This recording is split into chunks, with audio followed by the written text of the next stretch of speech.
చిత్తూరు జిల్లా సోమల మండలంలో అమానుష ఘటన చోటు చేసుకుంది. ఎర్రంబారిపల్లె గ్రామంలోని గుర్తు తెలియని వ్యక్తులు చెట్ల పొదల్లో ఓ ఆడ శిశువును వదిలి వెళ్లిన ఘటన కలకలం రేపింది. శిశువు ఏడుపు వినిపించడంతో అటువైపు వెళ్తున్న మహిళ దగ్గరికి వెళ్లి పరిశీలించగా రక్తపున ఉన్న ఆడ శిశువు కనిపించింది. వైద్యం నిమిత్తం వెంటనే శిశువును ప్రభుత్వ ఆసుపత్రికి తరలించారు.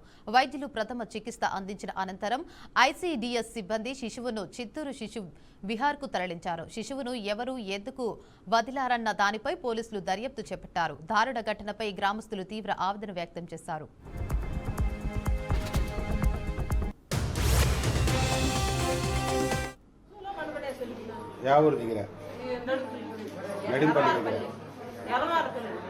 ఎన్ని గంటల కాడ చూసినారు?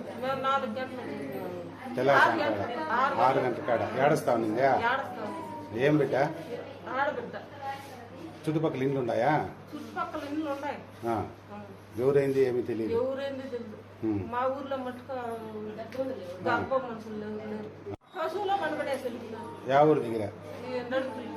నడింపల్లి దగ్గర. ఎన్ని గంటల కాడ చూసినారు? 4 గంటలు. తెల్లవారు 6 గంటల కాడ ఏడుస్తా ఉంది. ఏం బిడ్డ? ఆడబిడ్డ. చుట్టుపక్కల ఇండ్లు ఉన్నాయా? చుట్టుపక్కల ఇండ్లు ఉన్నాయి. ఎవరైంది?